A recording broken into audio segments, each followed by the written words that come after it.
ओम नमो भगवते वासुदेवाय। ओम नमो भगवते वासुदेवाय। ओम नमो भगवते वासुदेवाय। ओम नमो भगवते वासुदेवाय। ओम नमो भगवते वासुदेवाय। ओम नमो भगवते वासुदेवाय। ओम नमो भगवते वासुदेवाय। ओम नमो भगवते वासुदेवाय। ओम नमो भगवते वासुदेवाय। ओम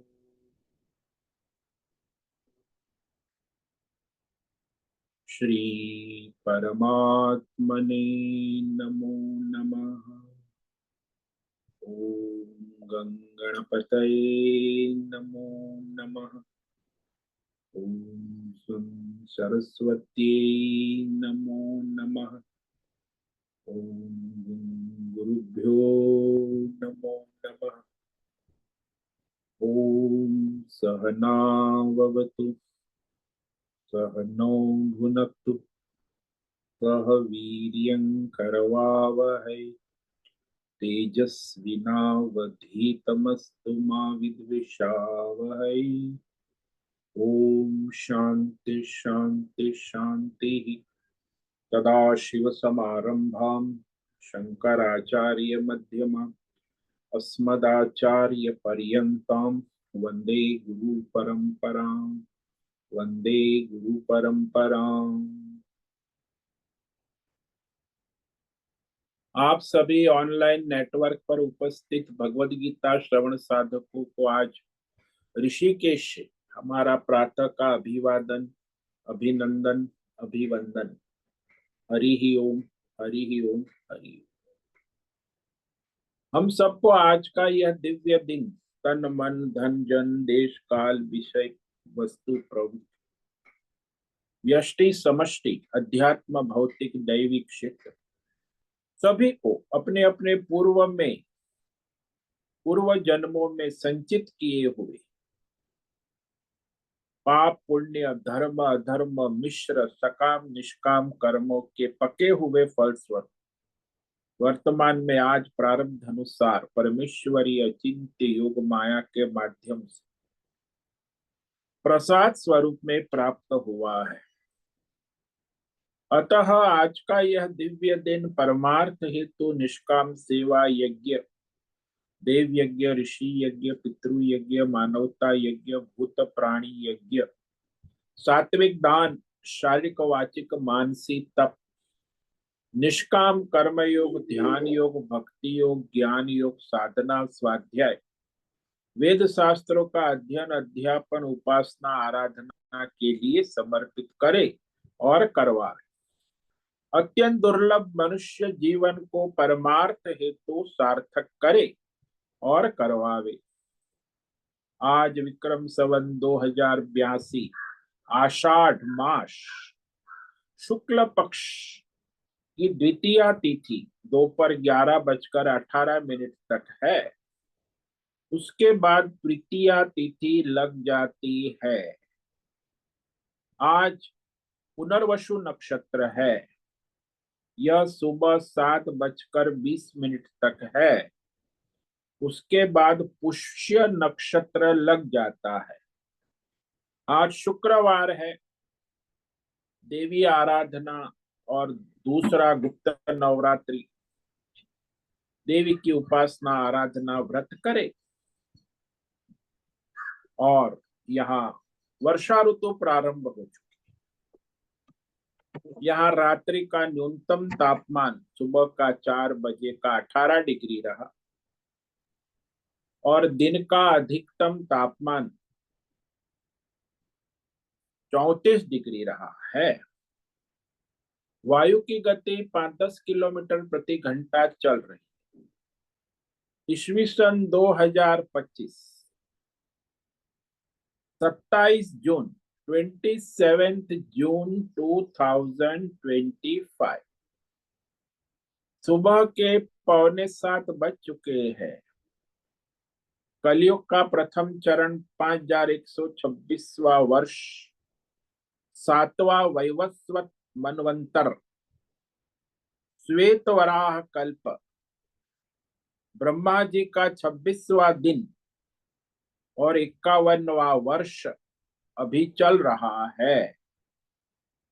ऐसे अनंत कोटि ब्रह्मा और ब्रह्मांडीय परमेश्वरी अचिंत्य योग माया में हमारा यह एक ब्रह्मांड, इस ब्रह्मांड में ये पृथ्वी लोक में समुद्र के ऊपर जम्बू द्वीप में विश्व का एकमात्र वैदिक राष्ट्र भारत में उत्तर हिमालय प्रांत में उत्तराखंड राज्य में टिहरी जिले में हिमालयन शिवालिक पर्वतमाला के अंतर्गत मणिकुट पर्वत के ऊपर नीलकंठ महादेव के सामने ऋषिकेश नगरी में मुनि की रेती प्रांत में शीशम जाड़ी अवधूत बाड़ा आश्रम के सी ब्लॉक के पहले माले से 5 नंबर कमरे से गंगा किनारे से हम स्वामी उत्तमानंद सरस्वती भगवद गीता के आचार्य शिष्य स्वामी चिन्मयानंद सरस्वती महाराज, चिन्मय मिशन, कैवल्याद्वैत वेद व्यास भगवत पाद शंकराचार्य की श्रृंगेरी संन्यास परंपरा से शिक्षित दीक्षित सनातन वैदिक भारतीय हिंदू धर्म अनुसार संपूर्ण भगवद गीता ज्ञान यज्ञ ऑनलाइन चैतन्यमय जीवंत लाइव प्रसारण जूम एवं यूट्यूब के अंतर्गत व्याख्यान माला में अध्याय 13 क्षेत्र क्षेत्रज्ञ विभाग योग के श्लोक नंबर 4 पर संस्कृत एवं हिंदी में व्याख्यान करेंगे। दिव्य, पवित्र, सरल, व्यावहारिक, सटीक, पूर्ण, वर्ण, अक्षर, पद, वाक्य, पंक्ति, श्लोक, अध्यायों की संगति, संधि, अन्वय, शब्दार्थ, वाक्यार्थ, भावार्थ, रहस्यार्थ, तत्वार्थ के यथार्थ तात्पर्य सहित वैदिक शास्त्र, वेदव्यास साहित्य, शांकर भाष्य एवं परंपरागत सन्यासी आचार्यों की टीका टिप्पणी सहित आज का यह भगवद गीता व्याख्यान करेंगे। कृपया आप सभी श्रद्धा भक्ति ध्यान से परिपूर्ण होकर के यह दिव्य श्रवण साधना करे, इसमें से कुछ ग्रहण करे, कुछ धारण करे, कुछ अपने जीवन में चरितार्थ करे और उसमें निरंतरता लाए। अपनी अपनी आध्यात्मिक, भौतिक, दैवी अशांति, द्वंद्व, मोह, विक्षेपों से रहित होकर के अधार्मिक, अशास्त्रीय, अपरंपरागत भ्रम भ्रांतियों से रहित होकर के अपने अपने शरीर, इंद्रिय, प्राण, मन, वचन, कर्म से एक रूप एकाग्र होकर के शुद्ध, सात्विक, सूक्ष्म भगवत विवेक बुद्धि करे। वेद शास्त्र एवं आचार्य परंपरा अनुसार विवेक करे और करवावे। पुनः पुनः इस व्याख्यान का श्रवण करे, मनन करे, चिंतन करे, लेखन करे, चर्चा विचारणा करे, प्रचार प्रसार करे, लिंक भेजे, ग्रुप में शेयर करे, अपना और सबका परम कल्याण करे और करवावे। ओम तत्सत। ओम ओम ओम। तो कल हमने श्रीमद् भगवद गीता अध्याय 13 क्षेत्र क्षेत्रज्ञ विभाग योग के श्लोक नंबर 3 पर विवेक विचार किया था, जिसमें भगवान ने संकल्प किया है, संकल्प वाक्य, कि मैं तुम्हें अब वो रहस्यमय क्षेत्र और क्षेत्रज्ञ के विभाग का निरूपण करूंगा। आगे श्लोक नंबर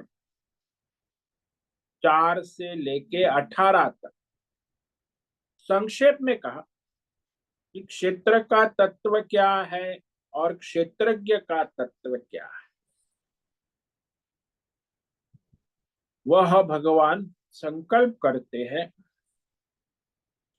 तत्क्षेत्रम यच्च यादृक्च यद विकारी यतश्च यत स च यो यत् प्रभावश्च तत्समासेन मे शृणु। तत् वह जो संसार में क्षेत्र कहा जाता है, शास्त्रों में वेदों में जिसे क्षेत्र कहते हैं, उसका स्वरूप जैसा है वैसा का वैसा मैं तुम्हें कहूंगा, और उस क्षेत्र में जो विकार है, काम क्रोध लोभ मोह राग द्वेष, द्वंद्व विकार, सुख दुख मान अपमान जन्म मरण, अनेक प्रकार के विकार वाला क्षेत्र है, क्षेत्रज्ञ नहीं है। तो उसके विकारों को भी मैं संक्षेप में कहूंगा, उसके द्वारा सारे विकारों को समझ लेना। क्षेत्र का तत्व क्या है, क्षेत्र का विकार क्या है। इसलिए 3 से 6 तक क्षेत्र का विवेक कराऊंगा। फिर श्लोक नंबर 7 से लेके 11 तक क्षेत्रज्ञ को समझने के लिए साधना का विवेक कराए, आत्मज्ञान धारण करने की योग्यता, तो वह आत्मज्ञान साधना का विवेक कराएंगे। और उसके बाद 12 से 18 तक क्षेत्रज्ञ आत्मा के तत्व का विवेक कराएंगे।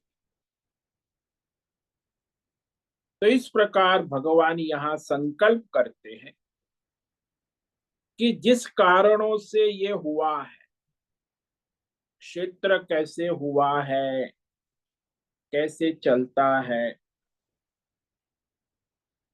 वह सारा क्षेत्र का कारण, क्षेत्र के विकार, क्षेत्र का स्वरूप, सारा का सारा मैं संक्षेप में कहूंगा। और वह क्षेत्रज्ञ भी आत्मा, जिसको परमात्मा कहते हैं, उसका जो प्रभाव है, यत प्रभाव चैतन्यमय दिव्य शक्ति, स्वयं प्रकाश सच्चिदानंद चैतन्यमय क्षेत्रज्ञ आत्मा, उसका तत्व भी मैं तुम्हें संक्षेप में कहूंगा। उसे तुम मुझसे सावधानी पूर्वक सुनो और समझो। इस प्रकार भगवान ने संकल्प किया। अब चौथे श्लोक में भगवान क्षेत्र और क्षेत्रज्ञ की परंपरा कहते, कि मैं कहता हूं ऐसी बात नहीं है, ये वेद शास्त्र ऋषि परंपरा से कहा जा रहा है। यानी भगवान व्यक्तिवाद को महत्व नहीं देते, परंपरा को महत्व देते। इसलिए मनुष्य को व्यक्ति में श्रद्धा कभी नहीं रखनी चाहिए, परंपरा में श्रद्धा रखे और अपनी परंपरा का पालन करे, समर्पण करे। हमारे सनातन धर्म में कभी भी कहीं भी व्यक्तिवाद की महिमा नहीं। शास्त्र, आचार्य परंपरा, शास्त्र, कुल परंपरा, मातृकुल, गुरुकुल, ऋषिकुल, पितृकुल, वैदिक धर्म जो है व्यक्तिवाद नहीं है। ये तो असुर राक्षसों ने यहाँ प्रवेश कर, भारत में ऐसा व्यक्तिवाद नहीं था। ये मुसलमान, अंग्रेज, इन राक्षसों ने अपने व्यक्तिवाद को इतना बढ़ावा दे दिया कि हम भी यहाँ व्यक्तिवाद को पूजने लगे। हम कृष्ण वाले हैं, हम राम वाले हैं, हम शिव वाले। अरे सब परमात्मा एक ही है, लेकिन उन्होंने ऐसा भेद भ्रम खड़ा कर दिया। इसीलिए वह सनातन धर्म में कभी कोई व्यक्तिवाद नहीं रहा। केवल परंपरा और शास्त्र ही प्रमाण माना जाता है। कोई भी निर्णय करना, कोई भी कार्य करना, तो शास्त्र क्या कहता है, परंपरा क्या कहती है, उसी अनुसार निर्णय होता है। ये व्यक्ति ने क्या किया, एक बुद्धिजीवी आ गया, कोई वैज्ञानिक आ गया, उसने क्या कह दिया, तो मीडिया वाले के लिए प्रमाण है। पर जो धर्मात्मा है, परमार्थी है, उनके लिए वो सब बकवास है। इसीलिए यहाँ भगवान परंपरा को महत्व देते। ये अब भगवान अर्जुन को श्रद्धा उत्पन्न करने के लिए परंपरा में, शास्त्र में, भगवान में परंपरागत आत्मज्ञान की प्रशंसा करते हैं, स्तुति करते हैं। श्लोक नंबर 4 में ऋषि भी बहुधा गीतम छंदो भी विविधै पृथक ब्रह्म सूत्र पदैश्चैव हेतु मद्भिर्निश्चितैः।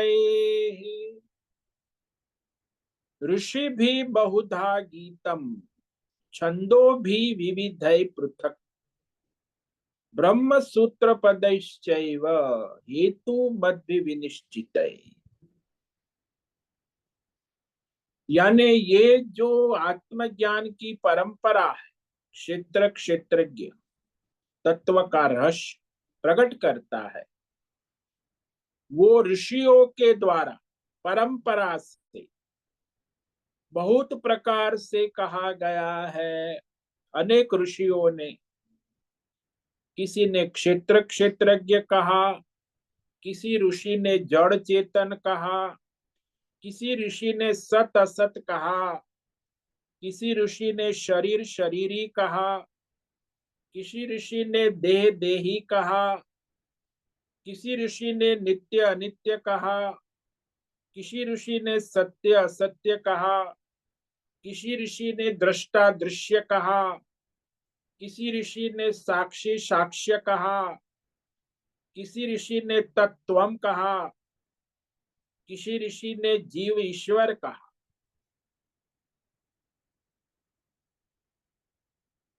अनेक प्रकार से कहा गया, गीतम कहा, गाया गया। यहाँ तो गीतम लिखा, ऋषियों ने गाया अनेक प्रकार से क्षेत्र क्षेत्रज्ञ का तत्व, और वह योग शास्त्र में भी गाया गया है। विविध छंदो भी पृथक गीतम। ऋषियों ने गाया तो क्या वेद शास्त्र, वेद मंत्रों के द्वारा भी विभाग पूर्वक ये आत्मज्ञान, क्षेत्र क्षेत्रज्ञ का विवेक कहा गया है, गाया गया है, वो भी गीतम, वेद मंत्रों द्वारा गाया गया है। उपनिषदों में वेद मंत्र, क्योंकि वेद में 3 विभाग है। पहला विभाग है वो कर्म कांड है, 80,000 मंत्र है। दूसरा विभाग है वो उपासना कांड है, 16,000 मंत्र है। और तीसरा विभाग है आत्मज्ञान, क्षेत्र क्षेत्रज्ञ विवेक।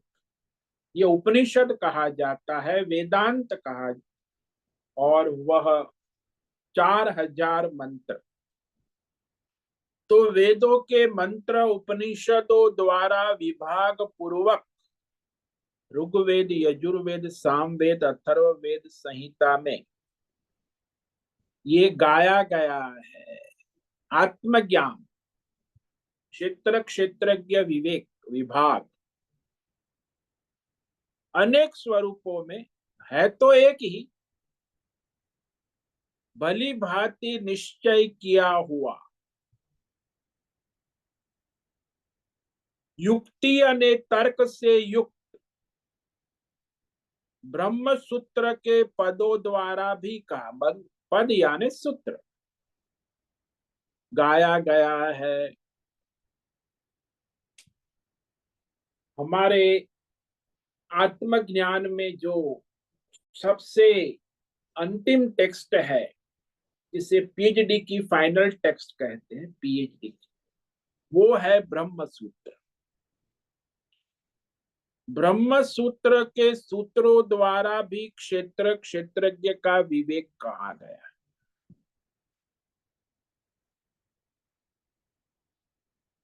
और वह सूत्र 17 से लेके 53 तक 37 सूत्र में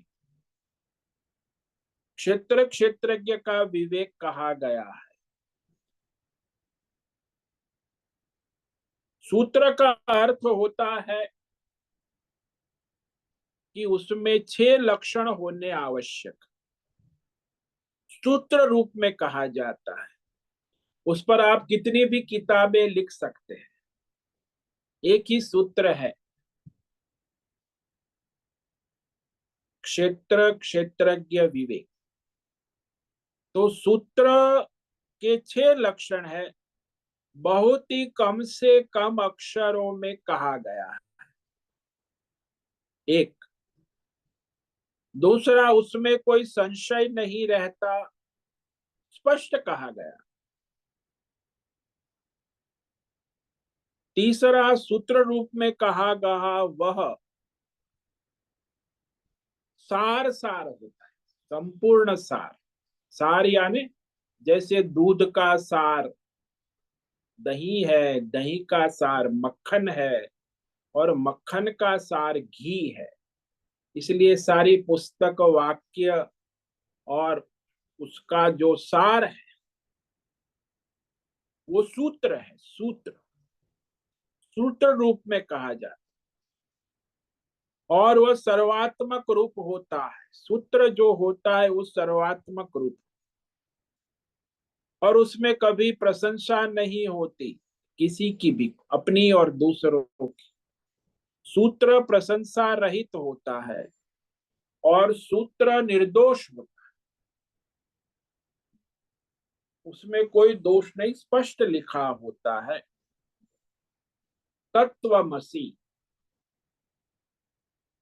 तुम जीव जैसे कहते हो क्षेत्र, वह क्षेत्रज्ञ का ही स्वरूप है। क्षेत्र क्षेत्रज्ञ अलग नहीं है, क्षेत्रज्ञ ही क्षेत्र रूप में प्रतीत होता है।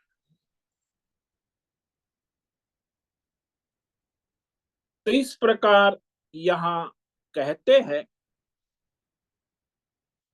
कि जो परंपरा से कहा गया है वो श्रद्धा उत्पन्न करने के लिए, विश्वास उत्पन्न करने के लिए भगवान कहते हैं। अब ये जो यहाँ 3 वाक्य है, ऋषि भी बहुधा गीत, ऋषि परंपरा से बहुत प्रकार से कहा गया है। विविध छंदों भी पृथक पृथक, यानी वेद मंत्रों के द्वारा, ऋग्वेद, यजुर्वेद, सामवेद के द्वारा भी विभाग पूर्वक क्षेत्र क्षेत्रज्ञ का विवेक कहा गया है और ब्रह्म सूत्र के द्वारा भी उसका निश्चय किया गया है। तो इस प्रकार भगवान ने इसे प्रमाणित कर दिया परंपरा से। अब हमारी परंपरा है, ये जो आत्मज्ञान आता कहाँ से है? नारायणं पद्म भवम वशिष्ठम शक्तिं च तत्पुत्र पराशरम च व्यासम शुकम गौड़ पदम महांतम गोविंद योगींद्र मथासि श्री शंकराचार्य अस्मदाचार्य पर्यंता। यानी ये हमारी ऋषि परंपरा, ये हम जो कह रहे हैं वो कोई हमारा अपना व्यक्तिगत नहीं है, इस परंपरा से ये ज्ञान आया है। तो ऋषियों के द्वारा परंपरा से कहा गया है। सबसे पहले ऋषि कौन है? भगवान के बाद, नारायण के बाद ब्रह्मा जी, और ब्रह्मा जी के पुत्र जो वशिष्ठ ऋषि, सबसे पहले ऋषि। तो वह जो है उनके द्वारा गाया गया है तत्व ज्ञान, सर्वप्रथम ऋषि। उसके बाद अनेक ऋषि परंपरा चली आ रही है। तो बहुत प्रकार से भिन्न भिन्न तरह से आत्मज्ञान क्षेत्र क्षेत्रज्ञ का विभाग कर गायन किया गया है। यहाँ शब्द है गीतम, गाया है। हमारे वशिष्ठ ऋषि के दो महान ग्रंथ मिलते हैं। वशिष्ठ ऋषि जो सबसे पहले ऋषि आचार्य हमारे सनातन परंपरा में, और उनका आत्मज्ञान का ग्रंथ है जो सबसे बड़ा है, योग वशिष्ठ कहते।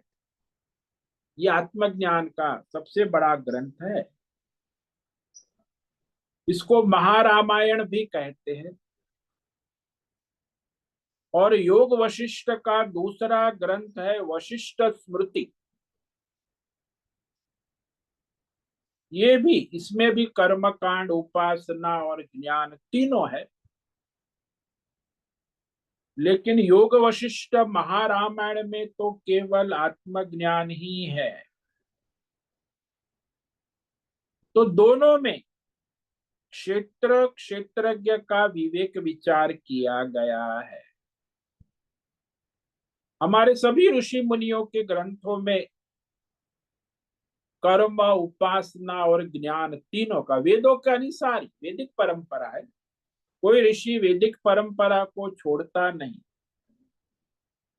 चाहे मनु हो, चाहे याज्ञवल्क हो, चाहे जमदग्नि हो, चाहे कोई भी ऋषि, सप्त ऋषि हो,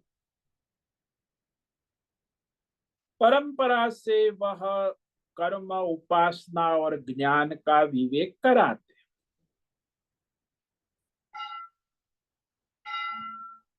यानी सर्वे कर्मों का प्रतिपादन करने के बाद, सारी उपासनाओं का प्रतिपादन करने के बाद आत्मज्ञान का प्रतिपादन किया जाता है। जो शुद्ध सच्चिदानंद क्षेत्रज्ञ आत्मा है उसके बारे में अंत में बताया जाता है। जैसे वेदों ने ही पहले सारे कर्म कांड बताए, उपासना बताई, और फिर आत्मज्ञान भी बताया। इसी प्रकार सभी ऋषि, वशिष्ठ हो या कोई भी हो, कर्म, उपासना और आत्मज्ञान का विषय कहते। ज्यादातर मनुष्य जो रुचि रखते हैं वो कर्म और फल में रखते हैं। इसीलिए कर्म फल के बारे में ऋषि भी कहते हैं, वेद भी कहते हैं, कर्म कांड। फिर बहुत कम लोग उपासना में रुचि रखते हैं, तो वह उपासना भी बताई जाती है। और फिर जो इस कर्म और उपासना से उपराम हो जाते हैं, उनके लिए आत्मज्ञान यानी कर्म उपासना से उपराम होकर जो सन्यासी है, जो कर्म उपासना को पार कर चुका है, उसके लिए आत्मज्ञान कहा जाता है। तो ऋषि भी इसी प्रकार प्रतिपादन करते हैं। ऋषि परंपरा ने कहा, ऐसा ही नहीं, विविध है छंदो भी पृथक गीतम। वेद मंत्रों के द्वारा भी अनेक प्रकार से गाया गया है, प्रतिपादन किया गया है। खासकर जो वेद मंत्र उपनिषद जिसको कहते, आज हमारे पास 108 उपनिषद उपलब्ध है। बाकी उपनिषद तो हजारों है, लेकिन जो 108 उपनिषद है वो आत्मज्ञान का प्रतिपादन करते। विविध है कहा, भिन्न भिन्न प्रकार से। जैसे मैंने कहा ना कि किसी ने क्षेत्र क्षेत्रज्ञ कहा, किसी ने जड़ चेतन विवेक कहा, किसी ने सत असत विवेक कहा, किसी ने आत्मा अनात्मा विवेक कहा, किसी ने सत असत विवेक कहा, किसी ने देह देही विवेक कहा, किसी ने नित्य अनित्य विवेक। इस तरह भिन्न भिन्न प्रकार से प्रतिपादन किया जाता है। विविध है सब, प्रत्येक वेद में भिन्न भिन्न रूप से कहा गया, क्योंकि वेदों की अनेक शाखाएं हैं। जैसे शुक्ल यजुर्वेद की कण्व शाखा और मध्यांदिनी शाखा है। कृष्ण यजुर्वेद की तैतरीय, मैत्रायणी, काठक, कपि काठक, श्वेत श्वेतार आदि शाखाएं हैं। सामवेद की कौथ्युमी, राणायनी आदि ऋग्वेद की शाखा सांख्यायन। अथर्ववेद की शाखा शौनक, पैपलाद शाखा सब उपलब्ध है। आज वेद हमारे पास उपलब्ध है, उसमें उपनिषद आता है। आत्मज्ञान सभी शाखा में कहा जाता है, अंत में आत्मज्ञान। पहले कर्म, फिर उपासना, फिर आत्म। इसी प्रकार से सभी वेदों की अनेक शाखाएं, सबके अंदर ये आत्मज्ञान का विवेक कराया जाता है। आत्मा अनात्मा विवेक, जिसे आत्मज्ञान कहते हैं। फिर उपनिषद वेदों में कहा, उतना ही नहीं, ब्रह्म सूत्र इसके द्वारा भी कहा है। ब्रह्म सूत्र पदई, शंकराचार्य महाराज इसका अर्थ लेते हैं कि जो परमात्मा का प्रतिपादन करने वाले सूत्र वाक्य जो वेद शास्त्र उपनिषदों से लिए गए हैं, उसी को ब्रह्म सूत्र कहते, जो केवल परमात्मा के सूचक होने से ब्रह्म सूत्र रूप में कहा गया। उसमें और कोई कर्म या उपासना नहीं, केवल परमात्मा का सूचक होने से उसे ब्रह्म सूत्र रूप में कहा गया। पदय पद्यते, पद्यते यानी परमात्मा को जानने के लिए, जिसके द्वारा परमात्मा तत्व जाना जाता है, वह ब्रह्म सूत्र कहा जाता है। यानी अपने अध्यात्म शास्त्र में, सनातन धर्म में जो अंतिम टेक्स्ट है, फाइनल पीएचडी, वो है ब्रह्म सूत्र। वहां परमात्मा का निर्देश भिन्न भिन्न रूप से कहा गया है। असंख्य वेद शास्त्र है, मंत्र है, वाक्य है, उसमें भिन्न भिन्न मतभेद है, विरोधाभास है, संशय है, उसका निराकरण ब्रह्म सूत्र में किया जाता है। जैसे कोर्ट होते हैं ना, civil court, high court, supreme court, तो ये ब्रह्म सूत्र जो है सुप्रीम कोर्ट, जहां क्षेत्र क्षेत्रज्ञ का तत्व ज्ञान का ज्यों का त्यों प्रतिपादन किया गया है। परमात्मा की उपासना निष्काम भाव से ही होती है। सकाम उपासना सारी मायामय है। वो माया है, भगवान की है, लेकिन आप भगवान तक नहीं पहुंच पाते, माया में ही घूमते रहते। परमात्मा की उपासना करनी है तो निष्काम करो, ये सभी ने कहा, लेकिन सब लोग निष्काम होते नहीं है, कामना वाले होते हैं। तो अपनी मनोकामना पूर्ण करने के लिए कर्म करते हैं, उपासना। तो भाई वेद ठीक है, आप कर्म करो, मनोकाम, लेकिन अंत में आपको तो यही आना होगा। चाहे कितनी कर्म करो, उपासना करो, परमात्मा की प्राप्ति का साधन केवल आत्मज्ञान है। कई हेतु से बतलाया गया। परमात्मा की उपासना, जिसे हम क्षेत्र क्षेत्रज्ञ विवेक कहते, आत्मा अनात्मा विवेक कहते, वह परमात्मा का सीधा स्पष्ट निरूपण ब्रह्म सूत्रों के द्वारा कहा गया है।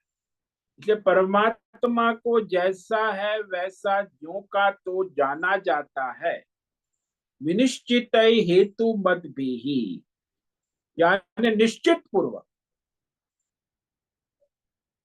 उसका निश्चय करके, विनिश्चित का विशेष रूप से निश्चित करके बताया है, जिसमें कोई संशय, विपर्य, विरोधाभास, कॉन्ट्राडिक्शन होने की संभावना नहीं है। ऐसे सूत्र के द्वारा स्पष्ट कहा गया। सूत्र रूप में परमात्मा को प्रतिपादित किया गया है, यानी एक निश्चयात्मक ज्ञान, आत्मज्ञान, जिसमें कोई संशय, विरोधाभास, विपर्य, कॉन्ट्राडिक्शन उत्पन्न ना हो, इसे ब्रह्म सूत्र कहते हैं। उपनिषदों में विरोधाभास है, वेदों में विरोधाभास है, ऋषियों की वाणी में विरोधाभास होता है, लेकिन ब्रह्म सूत्र में उसका निराकरण किया जाता है। इसीलिए वह प्रतिपादित करने के लिए ब्रह्म सूत्र ही प्रमाण है।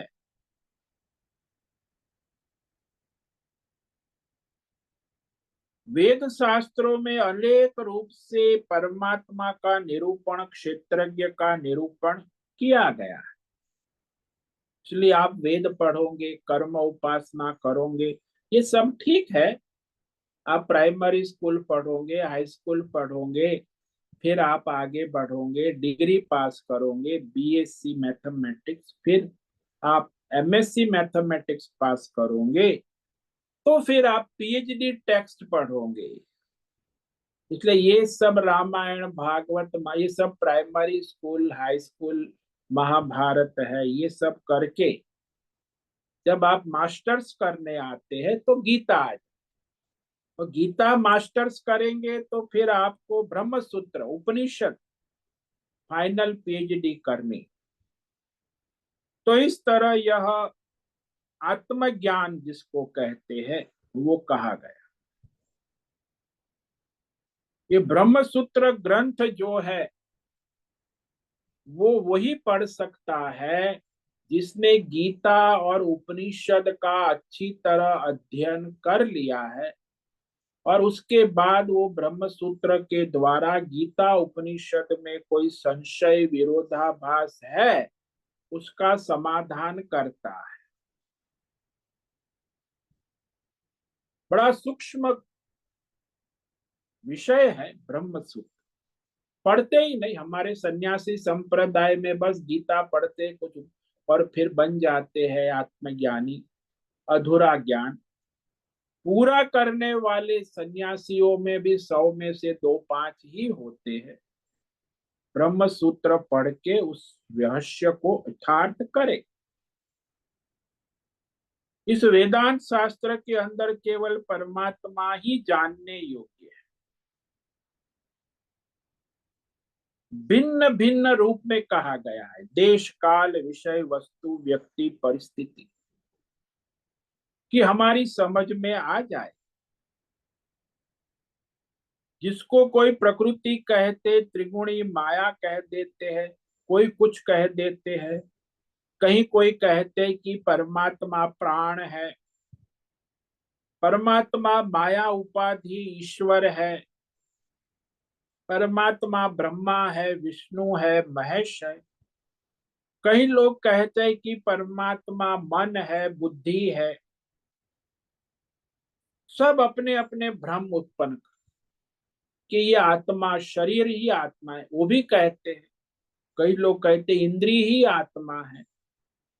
इतने विरोधाभास है आत्मा कि आत्मा समय शब्द का प्रयोग बहुत लोग कर, बड़े सब दार्शनिक करते।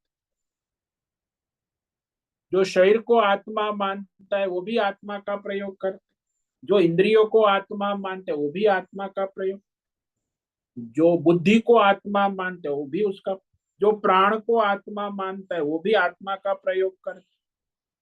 इसलिए बहुत ही विरोधाभास, कॉन्ट्राडिक्शन और संशय खड़े हो जाते, इसीलिए भ्रम होता है। फिर आप कहोगे कि अलग अलग ये सब उपासनाएं हैं, अलग अलग कारण बताए गए हैं। सर्वत्र ब्रह्म सूत्र के अंदर मूल कारण बता रहे हैं। ये निर्णय किया गया कि जो भी आप कह रहे हो दूसरा कुछ भी नहीं, परमात्मा को ही उस नाम से कहा गया है।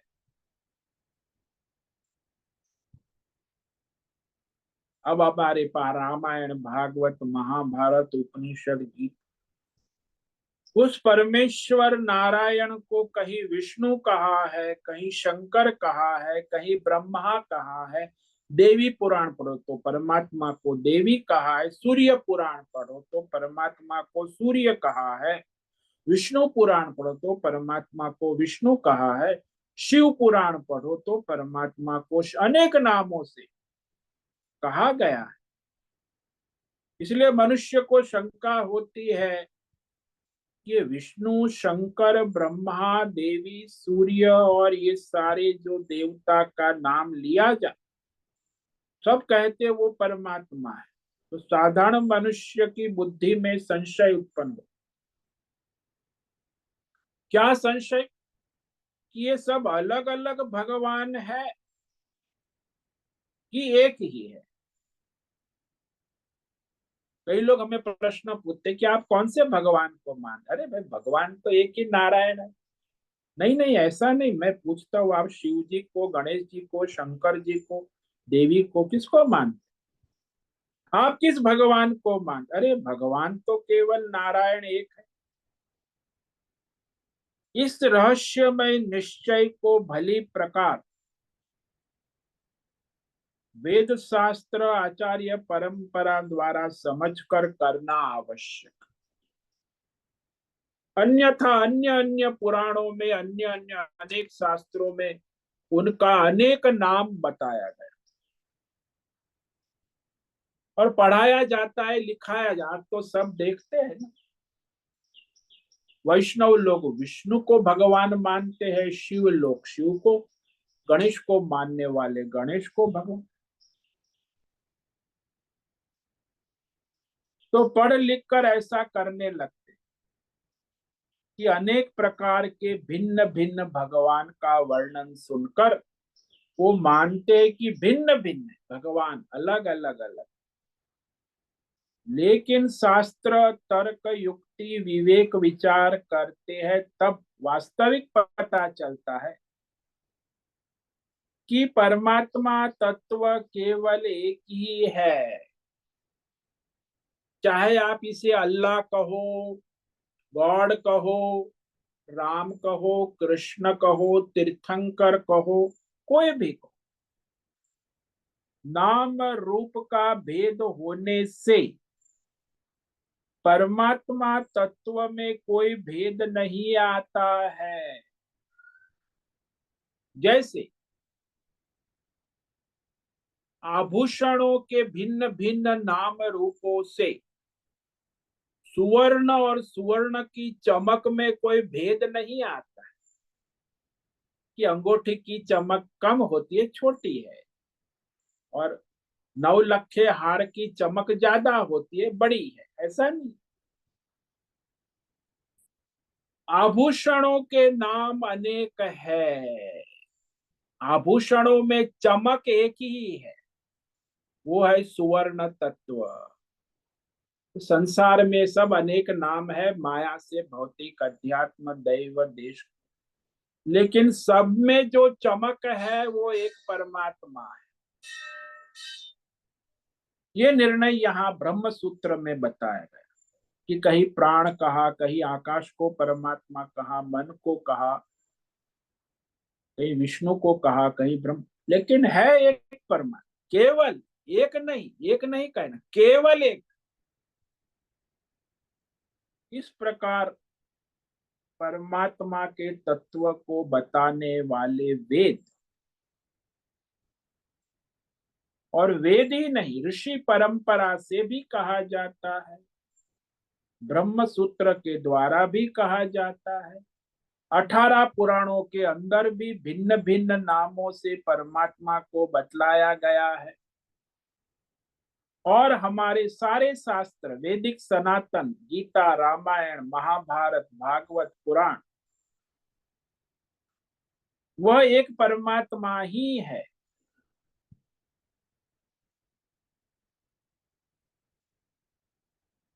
अवतार भी ले लो, अवतारों के नाम भिन्न भिन्न है, लेकिन वो माया उपाधि से भिन्न भिन्न अवतार, लेकिन है एक ही परमात्मा।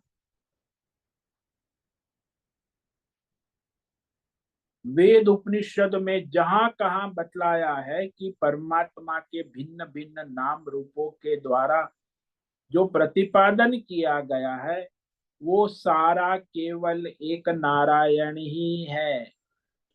ऋषियों ने गाया है, वेद मंत्रों में गाया गया है, और ब्रह्म सूत्र में बताया गया है, वह परमात्मा तत्व केवल एक ही है, उसी की प्रशंसा होती है। तो इस प्रकार यह विवेक विचार आचार्य परंपरा से वैदिक ग्रंथ में होता है। इतना जानने के बाद फिर कोई संशय शंका नहीं रहती, सब ने इस परमात्मा तत्व को ही बतलाया है, और उस परमात्मा की ही प्रशंसा होती है। जैसे आपने देखा होगा, कई सन्यासी होते, उसका नाम तो स्वामी परमात्मानंद होता है, परमात्मानंद, लेकिन वो जोड़ते हैं बहुत कुछ। क्या जोड़ते हैं? श्री श्री 1008 महामंडलेश्वर जगत गुरु सर्वदर्शनाचार्य परम विभूषित अनंत श्री परमहंस स्वामी परमात्मानंद सरस्वती। इतने उपाधि सारी है, ये मायामय उपाधियां है, वास्तव में वो स्वामी का एक ही नाम है, परमात्मानंद। लेकिन सब जोड़ते हैं, ये उसकी लीला है, विभूति है, ऐश्वर्य है।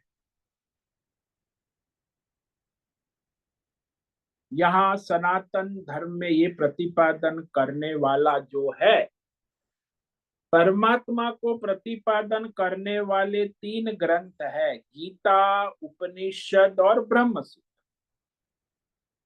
उसी का भगवान ने यहाँ संकेत किया है कि उपनिषदों के द्वारा परमात्मा तत्व कहा गया है, क्षेत्र क्षेत्र की आत्मज्ञान। ऋषि परंपरा से गीता में कहा गया है, वेदों के द्वारा उपनिषदों में कहा गया है, और ब्रह्म सूत्र के द्वारा वेद व्यास ने कहा है, वही परमात्मा तत्व ऋषि लोग भी कहते हैं, भगवद गीता भी कहती है, और ब्रह्म सूत्र में भी कहा जाता है। इसीलिए केवल तर्क से भी सिद्ध किया जाता है, युक्ति के द्वारा, दृष्टांतों के द्वारा भी सिद्ध किया। जैसे बड़ा पॉपुलर दृष्टांत है सुवर्ण और आभूषण, इसके द्वारा सिद्ध किया जाता। दूसरा दृष्टांत पॉपुलर है मिट्टी और घड़े और खिलौने, के द्वारा भी सिद्ध किया जाता। कि चाहे कितने भी घड़े हो, चाहे कितने भी खिलौने हो, सब में केवल एक मिट्टी है। चाहे जितने भी आभूषण हो, जितनी भी डिजाइन हो, जो भी हो, सभी आभूषणों में एक ही तत्व है चमकता, वो है सुवर्ण तत्व। इसी तरह आप उसे ब्रह्मा कहो, विष्णु कहो, इंद्र कहो, किसी भी नाम से कहो, माया उपाधि से,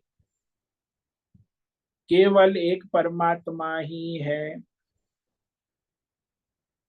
इसीलिए यह वेद वाक्य से, आचार्य परंपरा से जाना जाता। परंतु जो जाना हुआ तर्क युक्ति के विरुद्ध नहीं है, ये विचारना, यही तर्क युक्ति से निश्चय करना है। इसीलिए सब विस्तार से कहा जाता है। वे बुद्धि आसानी से स्वीकार नहीं करती ना। ये आजकल तो बुद्धिजीवी लोग हैं, वो तो अपनी बुद्धि को बड़े कसते हैं, तर्क करते हैं अनेक युक्त, तो उसके अन्य प्रमाणों से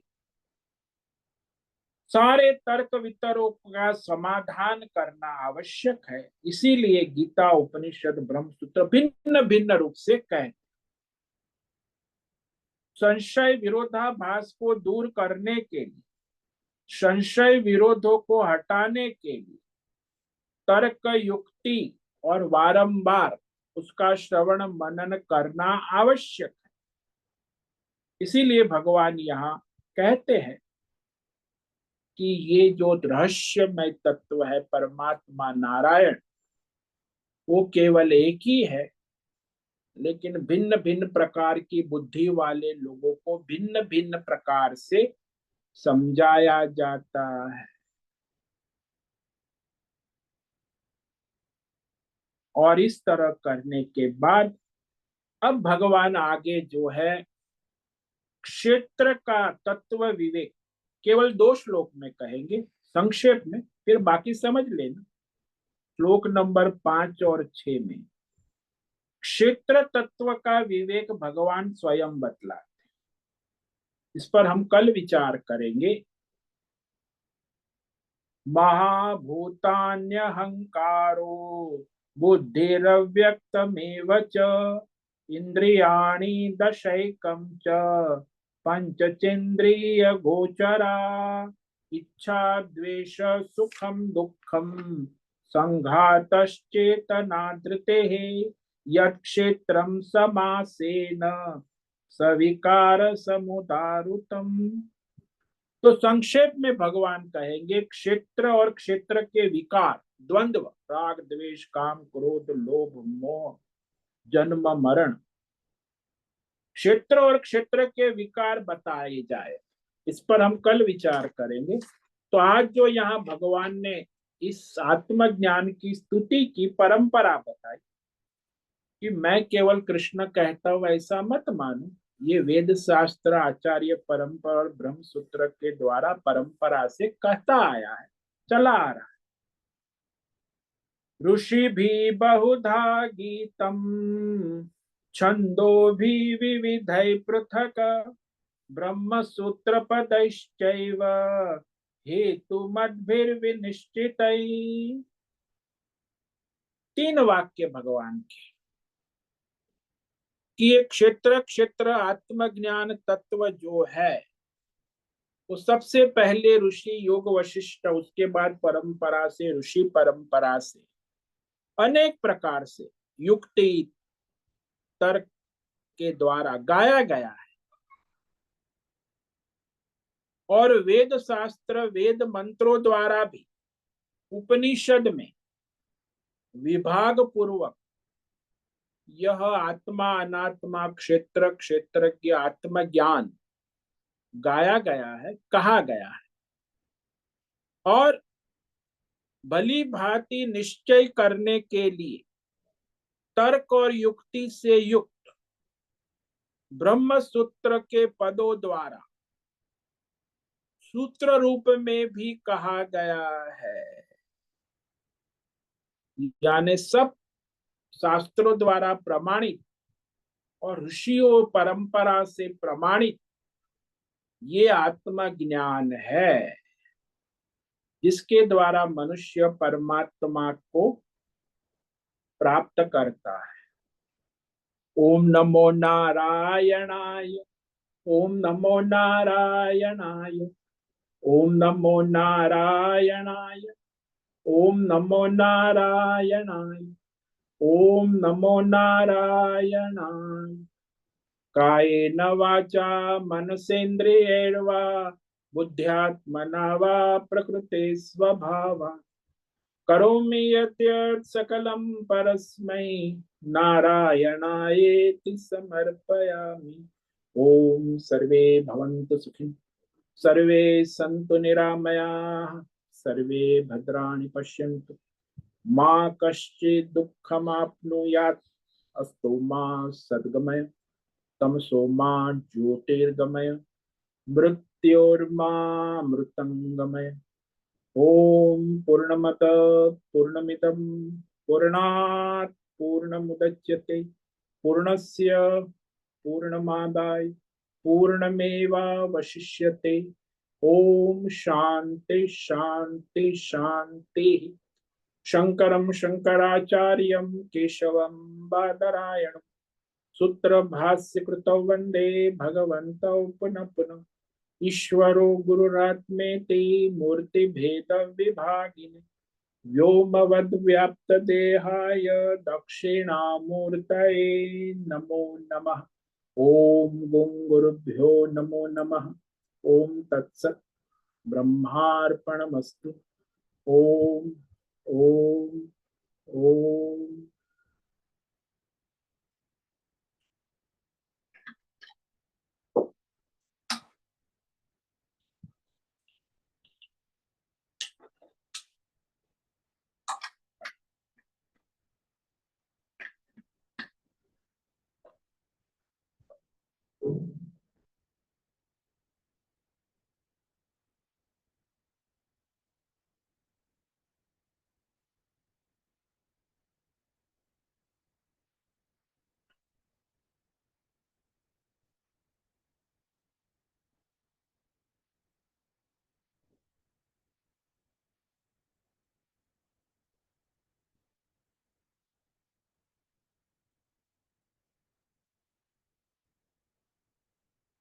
5 मिनट है, किसी को प्रश्न है अभी पूछ सकते।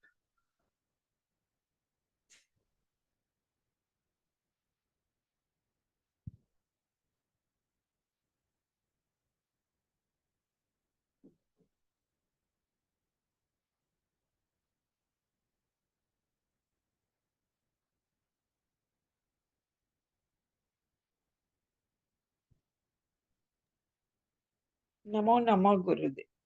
हाँ बोलो नैना बेन। गुरुदेव, आपने अंतिम वाक्य कहा कि ये उपनिषद ब्रह्म सूत्र उस सबसे परमात्मा प्राप्त होता है। हाँ जी। हाँ, पर वैसे देखा जाए तो अब आत्मा आत्मा से ही मिलता है ना। हाँ तो आत्मा ही परमात्मा है, अच्छा। क्षेत्रज्ञ आत्मा है वही परमात्मा है। जब आप अपने क्षेत्रज्ञ आत्मा को जान लो तो आप परमात्मा हो, आत्मा में स्थित हो गए। आत्मा और परमात्मा ये तो खाली क्षेत्रज्ञ तो ये उपाधि से है ना, क्षेत्र की उपाधि से क्षेत्रज्ञ कहा है। हम्म। क्षेत्र की उपाधि हटा लो तो वो केवल ज्ञ परमात्मा ही है। उपाधि के साथ नहीं। उपाधि तो माया है ना, माया में हाँ, है। वो तो शुद्ध। नश्वर है, परिवर्तनशील है, विकारी है। क्षेत्र कभी अमर नहीं हो सकता। हाँ, वो तो विकारी, परिवर्तनशील, उत्पत्ति स्थिति लय वाला मायामय है। क्षेत्र को धारण करने वाला, क्षेत्र को प्रकाशित करने वाला, क्षेत्र को जानने वाला, ज्ञ, साक्षी, चैतन्य आत्मा, वही परमात्मा है। जो शुद्ध है। हाँ, जो उपाधि से रहित शुद्ध है, अत्यंत शुद्ध, जिसमें हाँ, सत्व गुण, रजोगुण, तमोगुण की माया नहीं है। इतने नाम की जरूरत नहीं। हाँ, ये तो सब त्रिगुणी माया है। ये सब नाम तो माया के है ना, साथ त्रिगुणी माया। यानी अवतार भी राम कृष्ण, वो भी तो माया का नाम है ना। तो वो तो सत्वगुणी माया है। भगवान राम कृष्ण अवतार, ब्रह्मा विष्णु महेश, ये भी त्रिगुणी माया है, भगवान का ही स्वरूप है। तो हम राम भजे, कृष्ण भजे, शिव भजे या देवी का पूजन करें, वो सब भी तो हम नाम का स्मरण करते हैं, परमात्मा का नहीं। ऐसा नहीं, ये यहाँ आपको विवेक करना है कि उस नामों के द्वारा आप नारायण की उपासना करें, हाँ, परमात्मा की। यदि आप भेद बुद्धि द्वैत करोगे तो फिर आप उपासक हो जाओगे, आत्मज्ञान में नहीं आओगे। ये सारे जो ईश्वर देवी देवता है, वो सारे जो है, उसका मूल स्वरूप नारायण परमात्मा ही है। इसलिए परमात्मा भाव से उसकी उपासना करें। यदि भेद भाव से करेंगे तो फिर आप जाएंगे वैकुंठ लोक, कोई जाएगा शिव लोक, कोई जाएगा ब्रह्म लोक, और फिर ये वहां वो रहेगा प्रलय काल। उसे आत्मज्ञान फिर वहां होगा ब्रह्मा जी के पास, या विष्णु के पास, या शिव जी के। उसे यहाँ आत्मज्ञान नहीं होगा। पर जब हम शिव शिव शब्द बोलते हैं या शंकर बोलते हैं, तो उनकी मूर्ति या लिंग अपने समक्ष हो जाता है। और विष्णु भगवान बोलते, कृष्ण भगवान बोलते, तो कुदरती अपने मुरली पीताम्बरधारी देहधारी आ जाते हैं। तो हाँ, वहां तो वो जो भी आपको मूर्ति आती है, हाँ, पीताम्बरधारी देहधारी या शिव मूर्ति, वो हम्म, केवल नारायण है, ऐसी बुद्धि होनी हाँ, चाहिए। भेद बुद्धि ना करे। अच्छा। यानी परमात्मा ही दो रोल में है, डबल रोल। एक विष्णु की मूर्ति में रोल कर रहे हैं, एक शिव जी की। लेकिन परमात्मा दो नहीं है, डबल रोल कर रहे हैं। ये उनकी माया का खेल।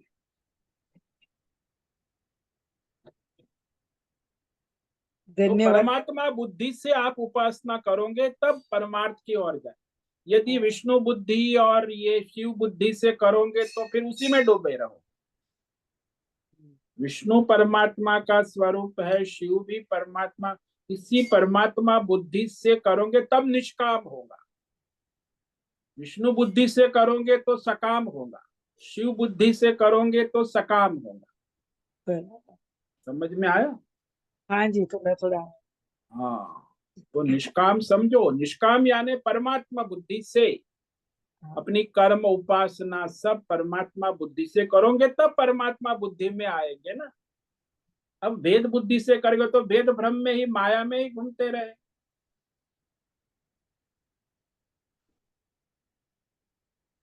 इसलिए जब तक परमात्मा बुद्धि से कर्म उपासना नहीं होगी, तब तक आप सकाम है, संसारी है, माया में घूमते रहेंगे। हाँ, कभी डमरू बजाए, कभी बंसरी बजाए, हाँ, उसमें घूमते रहो, डमरू और बंसरी में। ऐसा। ऐसा नहीं, परमात्मा बुद्धि से डमरू भी परमात्मा है, बंसरी भी परमात्मा, नारायण दृष्टि होनी तभी आप निष्काम होंगे। भेद बुद्धि वाले सारे सकाम, कामना, सकाम कर्म उपासना में घूमते रहे।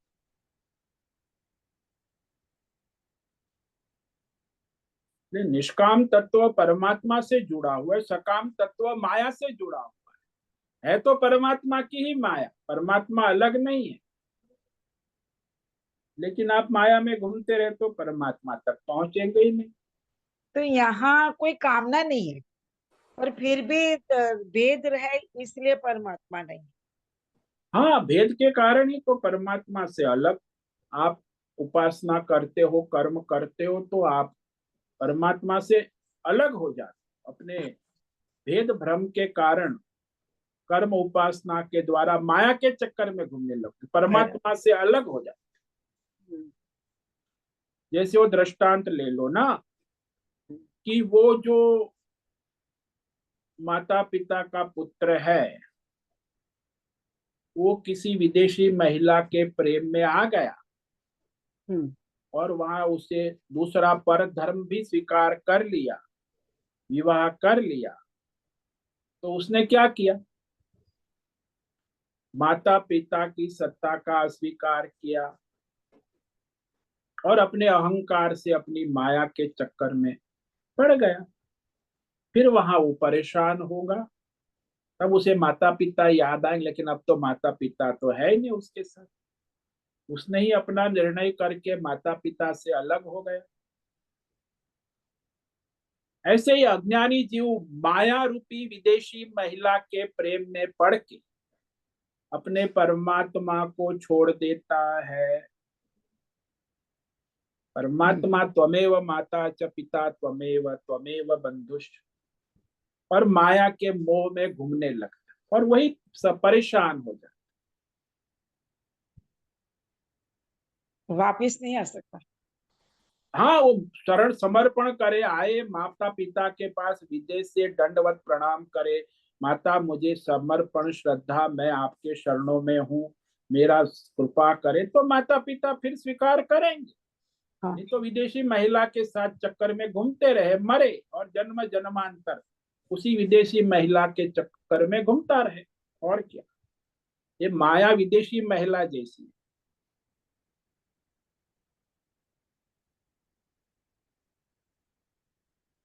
बहुत बहुत धन्यवाद गुरुदेव। ओम नमो नारायण। ओम नमो नारायणाय। ठीक है, आज उपस्थित है प्रकाश आनंद दोसा, होस्ट है राजेश मोलकर, नैना पुरोहित, राय बहादुर कपूर, अजय रत्न पारखी, अनुराधा जेठे, आशा कोटक, भद्रेश पड़िया, बीना चितलिया, जीवी कुमार, हेमा कोटक, इला जोशी, जयंती पांडा, लीलावती बड़ेकर, माधवी आचार्य, मीरा उच्चिल, मीनाक्षी काले, मोहन, नीरज, पंकज भट्ट, पृथ्वीराज मालव, रेशा रथ, रूपेश पाटिल, सुचिता पाटिल, सुनील ठाकुर, तुषार चौधरी, उषा मेनन, विशाल बेड़ेकर और अंजलि जोशी। कुछ साधक वहां यूट्यूब पर लाइव देख रहे हैं। सभी साधकों को आज का दिन मंगलमय हो, परमात्मा को लाए और अपना स्वधर्म करे। सभी को ओम नमो नारायणाय। सभी साधकों को आज का ओम नमो नारायणाय। ओम नमो नारायणाय। नारायण ओम नमो नारायणाय। ओम नारायण नमो ओम नारायण। नमो नारायणाय। नारायणाय ओम नमो नारायण। नारायणाय। बहुत से निवेदन है, आज का सत्संग पूर्ण करें। ओम नमो नारायणाय। आज का दिव्य सत्संग हम यही पूर्ण करते हैं। सभी लोगों को ओम नमो नारायणाय।